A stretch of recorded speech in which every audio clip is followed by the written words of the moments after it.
हरे कृष्णा। आप सभी का दिन शुभ और मंगलमय हो। कान्हा जी की कृपा सदा आप सभी पर बनी रहे। आज के अध्याय का शुभारंभ करेंगे पंच भिखु व्रत की कथा के साथ। किसी गांव में एक साहूकार रहता था और उसका एक बेटा और बहू भी उसके साथ ही रहते थे। साहूकार की बहू कार्तिक मास में रोज सवेरे उठकर गंगा स्नान करने के लिए जाती। सुबह जल्दी जाते समय वह किसी भी पराये पुरुष का मुंह नहीं देखती थी। यह उसका रोज का नियम था। एक राजा का बेटा भी सुबह सवेरे गंगा स्नान करने के लिए जाया करता। वह हैरान होता कि मैं इतनी जल्दी उठता हूँ स्नान करने के लिए, लेकिन कोई तो है जो मुझसे भी जल्दी उठकर स्नान कर लेता है। कार्तिक माह के 5 दिन बचे थे कि एक दिन साहूकार की बहू तो स्नान करके वापस जा रही थी और उस समय राजा का वह बेटा स्नान करने के लिए आ रहा था। आवाज सुनकर बहू जल्दी जल्दी जाने लगी, लेकिन जल्दबाजी में उसकी माला मोजड़ी वहीं छूट गई।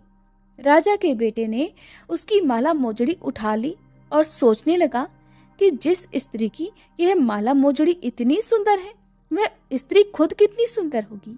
तब उसने पूरे गांव में घोषणा करवा दी कि यह जिसकी माला मोजड़ी है वह 5 रात मेरे पास आएगी। साहूकार के बेटे की बहू ने कहलवा दिया कि मैं 5 रात आऊंगी, लेकिन किसी को साख भरने बैठा देना। राजा के बेटे ने एक तोते को पिंजरे में बंद करके गंगा किनारे पेड़ पर टांग दिया। बहू सुबह के समय आई, पहली पैड़ी पर पैर रखा और बोली, हे कार्तिक के ठाकुर राई दामोदर, 5 पांडु छठे नारायण भीखम राजा, उस पापी को नींद आ जाए। राजा के बेटे को सचमुच नींद आ गई। बहू नहा धोकर चलने लगी तो तोते से बोली, सुवा सुवा तेरे गल डालूंगी हीरा, मेरी साख भरियो वीरा। सुनकर सुवा यानी तोता बोला कि कोई वीर भी साख भरता है क्या? वह फिर बोली, सुवा सुवा सुबह तेरे पग घालूंगी नेवर, साख भरियो मेरे देवर। सुवा ने कहा, ठीक है भाभी, मैं तेरी साख रखूंगा। वह तो कहकर चली गई। राजा का बेटा हड़बड़ाकर उठा और सुवा से पूछा, सुवा सुवा वह आई थी, कैसी थी बताना? तो सुवा बोला, आभा की सी बिजली, होली की सी झल, केला किसी कामिनी, गुलाब का सा रंग। अगले दिन राजा के बेटे ने सोचा कि आज तो मैं अपनी अंगुली में चीरा लगाकर बैठूंगा, इससे मुझे नींद नहीं आएगी।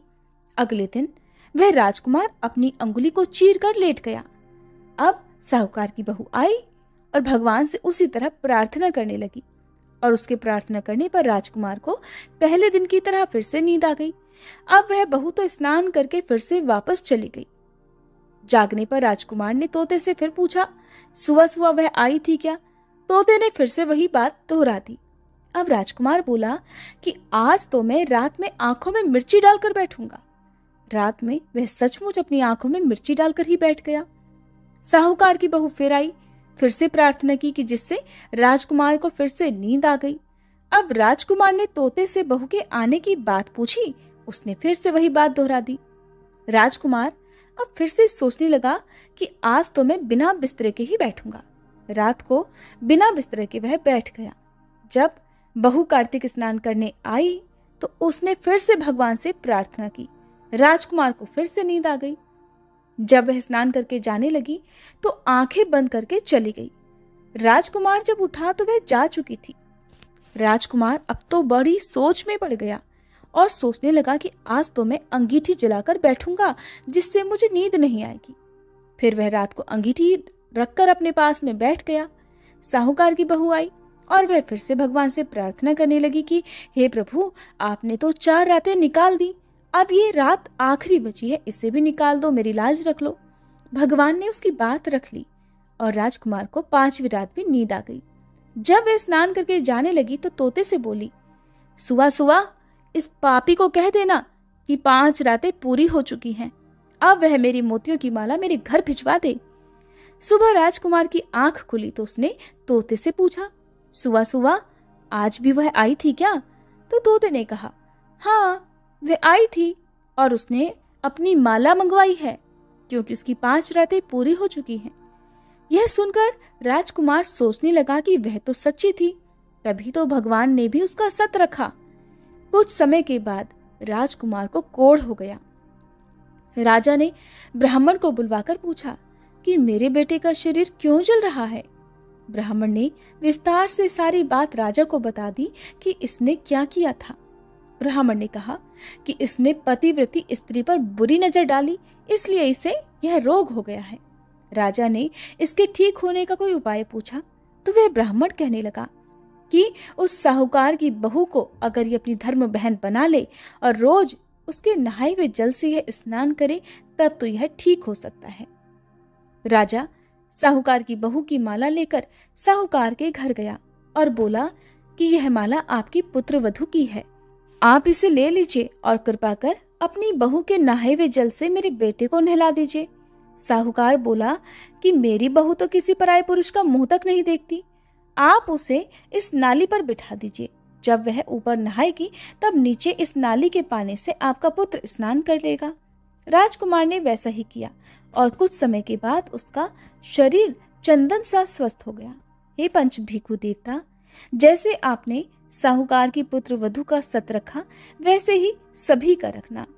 पूनो नहाई पड़वा नहाई, 5 रतन पंच तीरथ पंच भीखम नहाई। 1 टका मेरी गांठ में सुनियो रघुराई, आधे का लाई आंवला आधे की राई, राई दामोदर सांवला जिसने सृष्टि रचाई। राजा के घर उतरी पुत्री बन आई, राजा लाया ब्याह के रानी बन आई। 4 चक्कर 4 मकर 4 दिए की लौ, मैं तुझसे पूछूं श्री किशन जी कब निस्तारा होए, जब आएगा कार्तिक का महीना तब निस्तारा होए। प्रेम से बोलिए कार्तिक के राई दामोदर की जय। अब सुनिए आज का कार्तिक मास महात्म्य। इससे पहले कार्तिक मास महात्म्य के 7वें अध्याय में आपने जाना कि किस प्रकार जलंधर का वध हुआ और देवताओं के कार्य की सिद्धि के लिए देवी गौरी, लक्ष्मी जी और सरस्वती जी ने देवताओं को जो 3 बीज दिए जिन्हें बोकर जिन 3 वृक्षों की उत्पत्ति हुई। अगर आप इस बारे में जानना चाहते हैं तो इससे पहले का अध्याय आप जरूर सुनिएगा। देवर्षि नारद के मुख से इतनी कथा सुनने के पश्चात महाराज पृथु ने फिर से उनसे विनती की कि हे महामुने, आपने कार्तिक मास में भगवान विष्णु की पूजा का महात्म्य सुनाया। इस मास में अगर किसी अन्य देवता का पूजन या व्रत होता हो तो वह भी बताइए। तब देवर्षि नारद जी बोले, नारायण नारायण। कार्तिक शुक्ल पूर्णिमा को विष्णु जी का व्रत, कार्तिक कृष्ण चतुर्थी को श्री गणेश जी और अष्टमी और अमावस्या को श्री लक्ष्मी जी का व्रत रखा जाता है। जो कुमारी कन्याएं कार्तिक मास में चतुर्थी को गणेश जी का कर्क चतुर्थी व्रत रखती हैं, उन्हें सुयोग्य वर मिलता है। अगर विवाहित स्त्री इस व्रत का पालन करे तो उसका सुहाग अटल रहता है। प्रातः काल स्नान आदि से निवृत्त होकर चंदन आदि से श्री गणेश जी का पूजन करें। फिर सायंकाल गणेश जी का पूजन करके चंद्रमा उदय होने पर चंद्रमा को अर्घ्य दें। फिर उत्सव मनाते हुए भोजन करें। सधवा स्त्रियों को अपने सुहाग की रक्षा करने के लिए यह व्रत अवश्य ही रखना चाहिए। कर्क चतुर्थी व्रत के महत्व का वर्णन करते हुए देवर्षि नारद ने कहा, हे राजा पृथु, अब इस व्रत का एक इतिहास सुनाता हूँ, ध्यान पूर्वक सुनो। भद्रावती नगरी में सुधर्मा नाम का एक राजा था। उसके रविदत्त, सुशर्मा, जय शर्मा और सुशोभन नाम के 4 पुत्र और वीरमती नाम की एक कन्या थी। सुधर्मा ने अपनी कन्या का विवाह देवव्रत के साथ कर दिया था। वे दोनों प्रेम पूर्वक रहने लगे। एक दिन अचानक घर पर सांप के द्वारा काटे जाने से देवव्रत की मृत्यु हो गई। ये देख वीरमती जोर जोर से रोने चिल्लाने लगी। उसकी आवाज और उसका रोना सुनकर उसके माता पिता, चारों भाई और पुरवासी भी वहां पर आ गए और देवव्रत को मरा हुआ देखकर समस्त नगर दुख के सागर में डूब गया। उसी समय दुखों को दूर करने वाले महर्षि पुलत्स्य मुनि अचानक वहां आ पहुंचे। राजा ने हाथ जोड़कर विनय पूर्वक उनसे पूछा, हे महात्मन, किस पाप के कारण मेरी यह कन्या विधवा हुई है? पुलत्स्य मुनि ने बताया कि कार्तिक मास के कृष्ण पक्ष की गणेश चतुर्थी का व्रत न रखने के कारण ही यह कन्या वैधव्य को प्राप्त हुई है। फिर पुलत्स्य जी ने कहा, एक समय दैत्यों के नाश का उपाय खोजने के लिए ब्रह्मा, विष्णु और महेश तथा इंद्र आदि सभी देवता एकत्रित हुए। उस समय श्री ब्रह्मा जी ने कहा कि गणेश चतुर्थी का व्रत संपूर्ण विपत्तियों का नाश करने वाला है। तब सब देवताओं ने कार्तिक कृष्ण चतुर्थी को व्रत रखा, जिससे दैत्यों पर विजय प्राप्त हुई। विजय होने के बाद समस्त देवताओं ने गणेश जी से कहा कि हे गणपति, वर मांगो। तब गणेश जी कहने लगे कि जो स्त्री कार्तिक कृष्ण चतुर्थी का व्रत करे उसका पति चिरंजीवी, और जो ना करे वह विधवा हो। अतः समस्त स्त्रियों को यह व्रत अवश्य ही रखना चाहिए। हे राजन, तुम्हारी कन्या ने इस व्रत को नहीं किया था, इसी कारण यह विधवा हुई है। यदि अब भी यह इस व्रत को करे तो उसका मृत पति जीवित हो सकता है। ऐसा कहकर पुलत्स्य मुनि चले गए। तब राजा ने अपने जामाता का शरीर तेल में सुरक्षित रखवा दिया। इसके बाद जब कार्तिक मास आया तो उसकी कन्या ने विधिवत व्रत करके उद्यापन में ब्राह्मणों को दान दक्षिणा देकर उन्हें संतुष्ट किया, जिसके प्रभाव से उसका मृत पति पुनः जीवित हो गया। नारद जी कहते हैं, हे राजा पृथु, सौभाग्यवती स्त्रियों को अपने सुहाग की रक्षा और संतान प्राप्ति के लिए यह व्रत अवश्य ही रखना चाहिए। इसके आगे का वृतांत आप सभी अगले अध्याय में सुनिएगा। अब सुनिए श्री तुलसी चालीसा पाठ और तुलसी माता की आरती। जय जय तुलसी भगवती सत्यवती सुखदानी, नमो नमो हरिप्रेसी श्री वृंदावन खानी। श्री हरिशीष विरजनी देहु अमर वर अम्ब, जनहित हे वृंदावनी अब न करहु विलंब। धन्य धन्य श्री तुलसी माता, महिमा अगम सदा श्रुति गाता। हरि के प्राणहु से तुम प्यारी, हर ही हेतु कीन्हो तप भारी। जब प्रसन्न है दर्शन दीन हो, तब कर जोरी विनय उस कीन्हो। हे भगवंत कंत मम होहु, दीन जानि जानि छाड़हु छोहु। सुनी लक्ष्मी तुलसी की बानी, दीन हो श्राप कध पर आनी। उस अयोग्य वर मांगन हारी, हो बिटप तुम जड़ तनुधारी। सुनि तुलसी ही श्रव्योत ही ठामा, करहु वास तुहु नीचन धामा।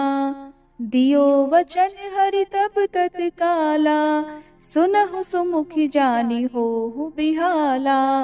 समय पाई व्योरो पाति तोरा, पूज ही आस वचन सत मोरा। तब गोकुल मह गोप सुदामा, तासु भई तुलसी तू बामा। कृष्ण रास लीला के माही, राधे शक्यो प्रेम लखि नाही। दियो श्राप तुलसी तत्काला, नर लोक ही तुम जन्महु बाला।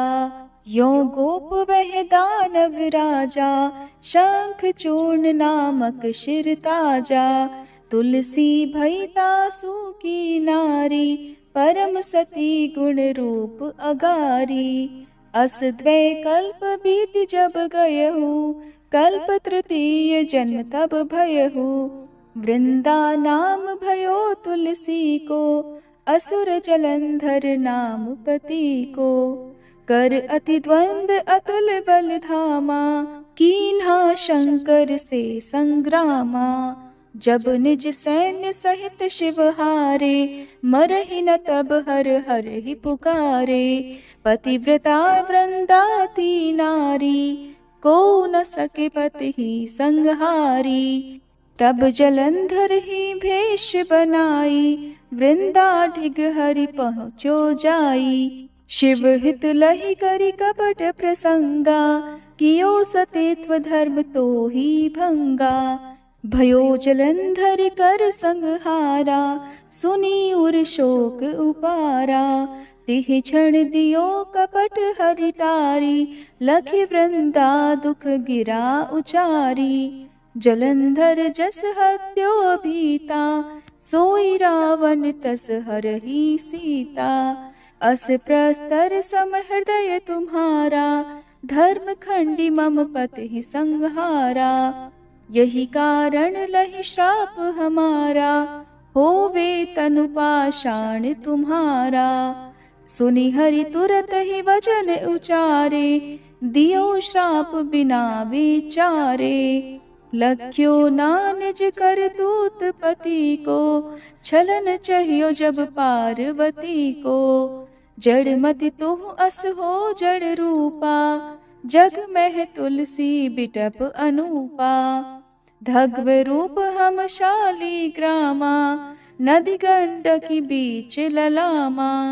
जो तुलसी दल हम ही चढ़ई है, सब सुख भोग परम पद पई है। बिनु तुलसी हरि जलत शरीरा, अतिशय उठत शीश उर पीरा। जो तुलसी दल हरि शिर धारत, सो सहस्त्र घट अमृत डारत।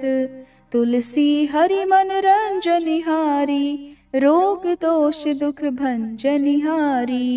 प्रेम सहित हरि भजन निरंतर, तुलसी राधा में नाही अंतर।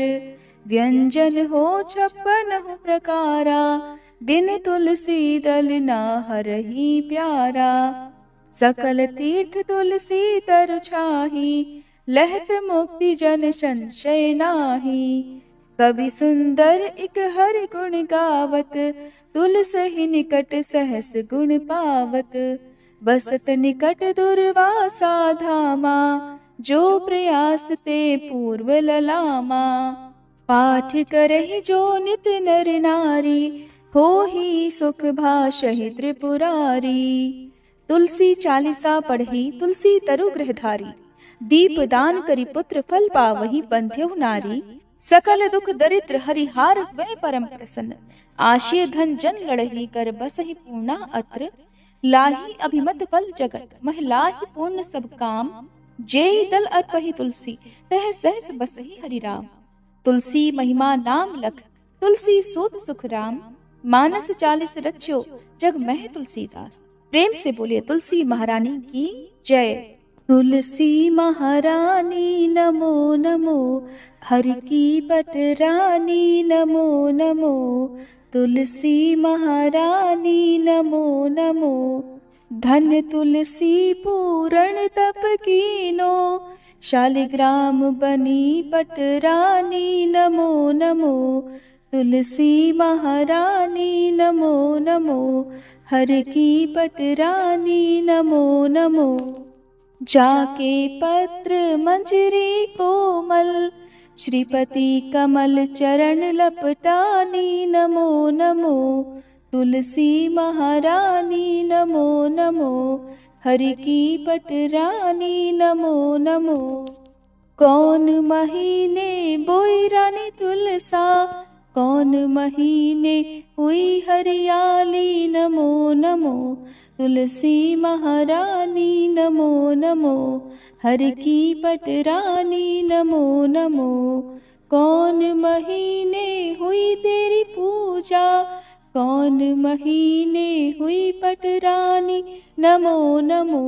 तुलसी महारानी नमो नमो। आषाढ़ मास में बोई रानी तुलसा, सावन महीने हुई हरियाली नमो नमो। तुलसी महारानी नमो नमो, हरि की पटरानी नमो नमो। कार्तिक मास में हुई तेरी पूजा, मंगसिर मास हुई पटरानी नमो नमो। तुलसी महारानी नमो नमो, हर की पटरानी नमो नमो। धूप दीप नैवेद्य आरती, पुष्पन की वर्षा बरसानी नमो नमो। तुलसी महारानी नमो नमो, हर की पटरानी नमो नमो। 56 भोग 3600 व्यंजन, बिन तुलसी हरि एक न मानी नमो नमो। तुलसी महारानी नमो नमो, हरि की पटरानी नमो नमो। जो तुलसी को सवेरे गाए, श्री कृष्ण के दर्शन पाए नमो नमो। तुलसी महारानी नमो नमो, हर की पटरानी नमो नमो। जो तुलसी को दोपहर गाए, खीर खांड का भोग लगाए नमो नमो। तुलसी महारानी नमो नमो, हर की पटरानी नमो नमो। जो तुलसी को सांझ को गाए, श्री कृष्ण की आरती उतारे नमो नमो। तुलसी महारानी नमो नमो, हर की पटरानी नमो नमो।